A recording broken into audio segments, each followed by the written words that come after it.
moins nocive que la cigarette et en principe moins addictive. La tisane, les Français en sont de très gros consommateurs. Les ventes augmentent chaque année. Comment sont-elles fabriquées? Tiennent-elles leurs promesses? C'est le grand format de ce 20h entre Badiane, Sauges et Romarin. Il est signé Léa Deschâteaux, Baptiste Cisco et Bertrand Lachat. C'est un salon de thé pas comme les autres. Ici, les amateurs de tisane sont nombreux. 4 sur 10 en commande pour leurs saveurs variées. Fruité, avec des fleurs, sans fleurs. Moi, je suis plus traditionnelle. J'aime bien quand il y a le bon goût des plantes. La propriétaire a doublé le nombre de références sur sa carte. Myrtille, hibiscus, gingembre, eucalyptus.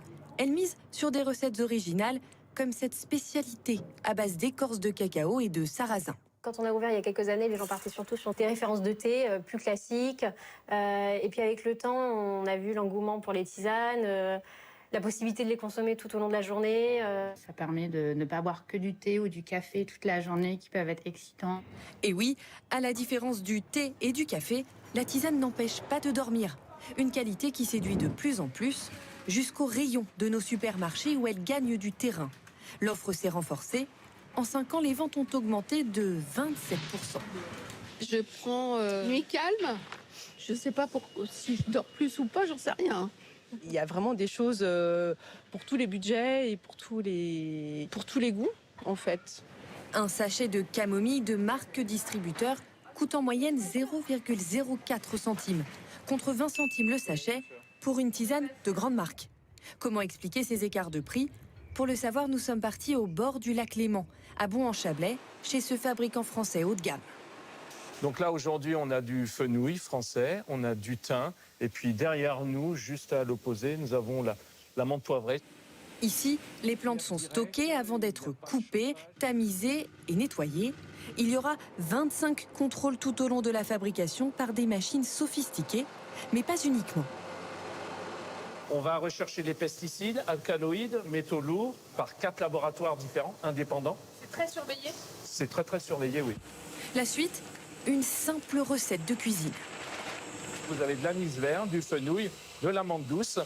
Et donc là, on est en train de faire le mélange qui se fait quand même assez rapidement. En 4 minutes, il y a 400 kilos de plantes qui sont mélangées. Résultat, une tisane détox. Ultime étape avant de valider un lot, la dégustation. Ne vous y trompez pas, l'infusion est ici goûtée comme un grand cru.